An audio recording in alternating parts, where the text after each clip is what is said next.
I've always wanted to build my own kill team or Warcry sized board. A board that I'd created by myself from scratch. I wanted it to have cool stuff on it, like integrated dice trays, space to put all your cards and miniatures, varied textures and LED lights. A board where I could change the playing surface so I can adapt to any theme or terrain set. Something I really enjoyed gaming on and that others want to game on. I'm Chris, you're watching Phantom Forge Minis. Let's build this thing.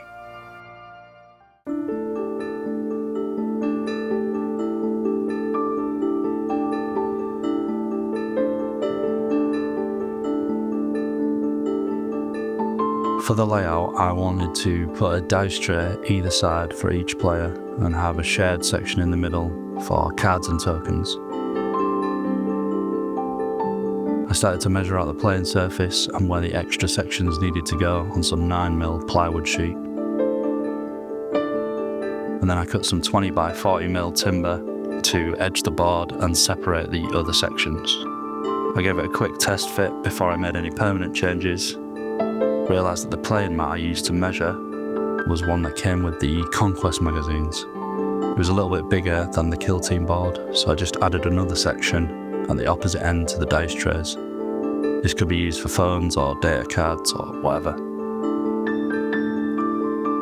I didn't use any glue, I just used pilot holes and screws. I did countersink the screw heads though, just so it didn't scratch any surface it would be placed on.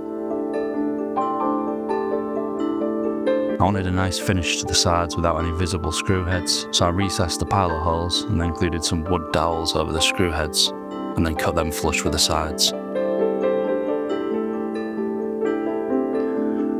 I used an old piece of foam board I had lying around as a base. It's light and it shouldn't flex too much once I have other things stuck to it, so I cut it to size and tested the fit. It fit perfect, but there was a problem. I couldn't get it out without sticking a knife down the side and prising it up.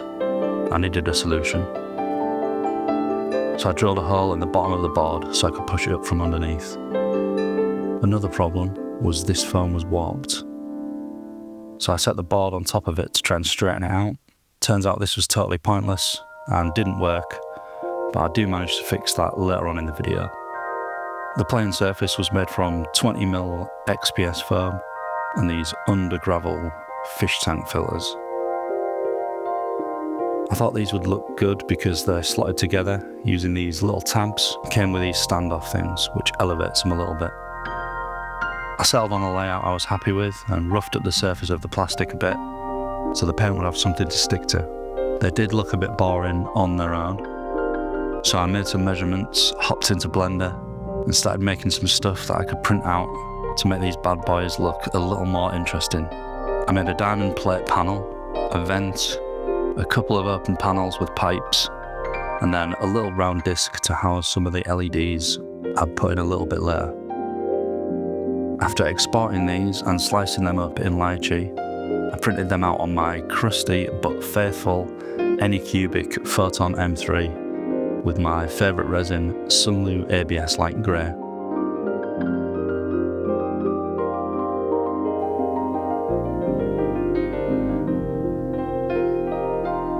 After washing and curing, I worked out where I wanted each panel to go and then I began cutting chunks out to make space for the 3D prints. A couple of minutes in and I heard a ping, which was one half of my clipper blade snapping off and firing itself across the room. I didn't have another set of clippers, so off camera and frustrated, I went wild with a Stanley knife. After I'd cut all the bits out, which took absolutely ages, I hot glued them to the grid from the underneath, so they sat slightly below the playing surface.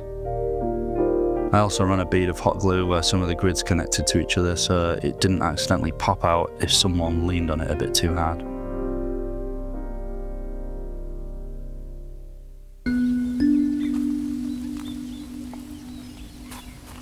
I gave it a test fit and it was all looking good, but they looked a bit thin. So I glued some plastic card strips to the edges just to make them look a little bit more substantial. These plastic panels took me a long time and I was sick of the sight of them, so I switched it up and did some woodwork. Sanding all the edges and surfaces of the board and staining everything with a dark oak wood stain, and finally sealing it with a matte varnish. I then moved on to making the concrete slabs. I wanted to make these look semi-realistic, so I looked at some concrete references and noticed most poured slabs have a lined textured surface to them. So I marked where I wanted each slab and began to texture them with a wire brush that was way too big.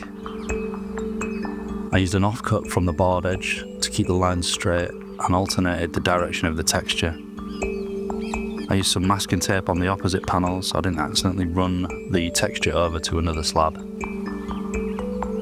I then ran a ballpoint pen in between the slabs and gave it the tried and tested rolled up ball of kitchen foil just to give it a bit more of a worn look. To make these a little more hard wearing, I coated them with a mix of PVA, matte varnish and tile grout diluted with a bit of water.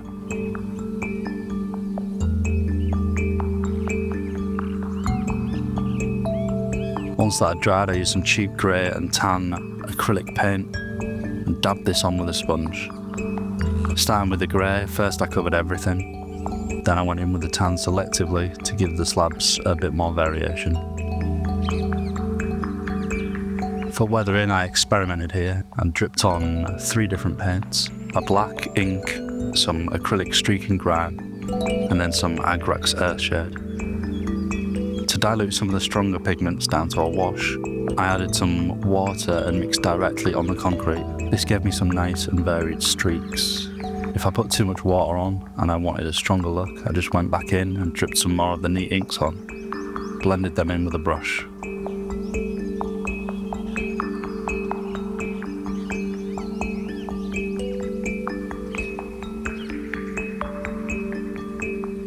Painting the metal grids, I went for a classic 3-colour rust base, starting with a dark brown and moving up to a bright orange. Then I covered them with chipping medium through an airbrush. If you've seen any of my other videos on weathering, you'll know how much of a cool effect this can get. I then coloured the panels with some dark sea blue and then highlighted some of the surfaces with some pale grey blue.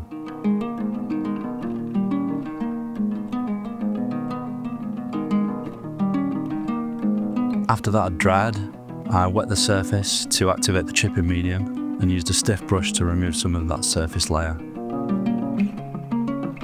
I wanted to add some hazard stripes to the plasticade strips so they didn't look as boring and flat. I masked these off using some Tamiya masking tape, sponged on some white on top of the panel and then airbrushed some yellow over the top. Then for the sides I sponged on some white, masked it off and then sprayed some Flesh Tearers red over the masked portion.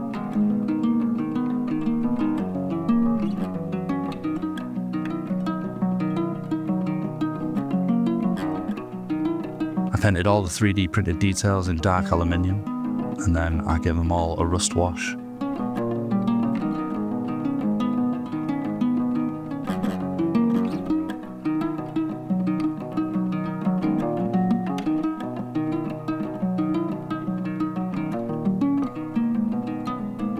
For the other panel it was the same process, but I used an off-white and then darkened it with some burnt umber ink.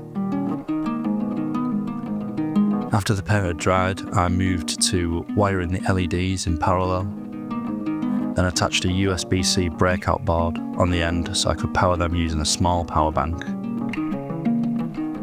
I glued some of the wires to the legs to secure them, and then mounted the panel on a piece of hardboard I painted black, which I would later mount to the foam board.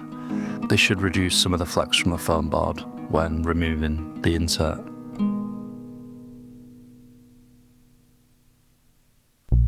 I was planning on hanging this on a wall, so the plane surface didn't just fall out. I used some of these self-adhesive magnetic sheets. I covered the base with this stuff and then cut smaller pieces which would stick to the foam insert. If you use this stuff, just bear in mind it does have a preferred orientation. So after positioning the smaller pieces of the magnetic sheet, sticky side up. I put the foam board in and pressed down to secure them. This worked an absolute treat and really holds on, so there's no worry of it falling out even with a bit of weight added. It also solves any issues of warping as it pulls everything flat. I glued the concrete panels in place. I gave the foam a quick spray of matte black on the edges and under the L-shaped panel, as I didn't have a bit of hardboard big enough to cover the base of this one, so I just glued it directly to the foam board. Before installing the final panel, I needed to do one last bit of wiring to connect both panels together. Gave the lights a quick test before gluing in the final panel and securing some of those loose wiring bits to the side of one of the concrete slabs, so it didn't get accidentally ripped out when I decided to change the plane surface. Finally made the dice trays a bit nicer and lined them with some neoprene mouse mat material. Rolling dice directly on plywood is quite loud, so this dampened the noise.